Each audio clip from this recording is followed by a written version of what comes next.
This sequence is sick. We've got some flawless uncle chops going on. One of the tribesmen gets a silent machete throw kill in.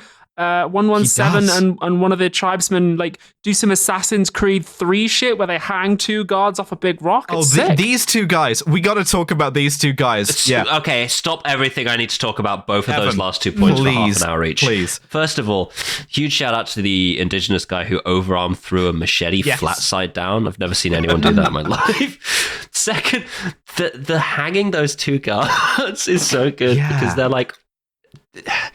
They're shown interacting with each other beforehand, and they're lighting... They have a smoke break together, and it's one of them is lighting the other one's cigarette. Sensual. So genuinely sensual. I really expected him to just like lay his head on the other one's shoulder. Right? It's a beautiful moment. I might make this the episode art. I have it. Like, it's so beautiful. And then like they both get like nooses thrown around their necks and yanked up, and my notes just go like that.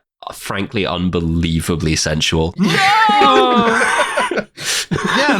really sad. And just it kills these fucking guys. Yeah. So they have this gunfight, and Leandro calls in the Brazilian military, who I guess just had like a company-sized parachute drop ready to go, like on drop of a hat. Right. I checked the time period. This is about 10 years too young for one of those paratroopers to be Bolsonaro.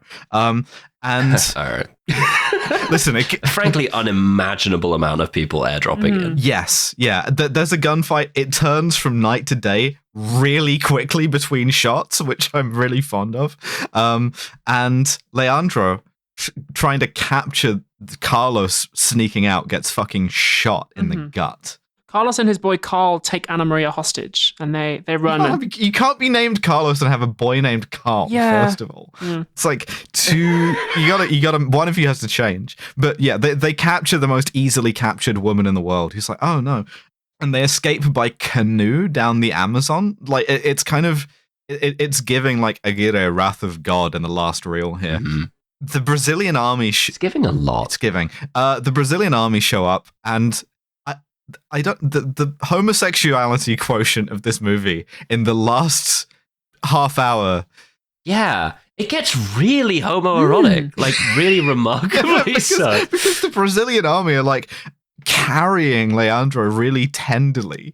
And then as they're trying to treat him for the gunshot wound, a guy just kind of like is touching his shoulders in a really intimate way. Yeah. He's like rubbing his arms. This guy's wearing like a red beret. You imagine he's probably in charge of this, and he's just like stroking this guy's arms. And then Leandro and Miguel, like, they reconcile. And there's just such beautiful, like, low-key Latin music playing in the background of it. It's powerfully sensual. Like, it's deeply romantic. Stay with him. I'll go get Ana Maria. Assemble the prisoners! I think I don't know what happened to the movie to make the last like 10 minutes so gay for no fucking reason. I would be unsurprised to find out, like in the declassified archives, that the US Army tested a gay bomb on the set of this movie.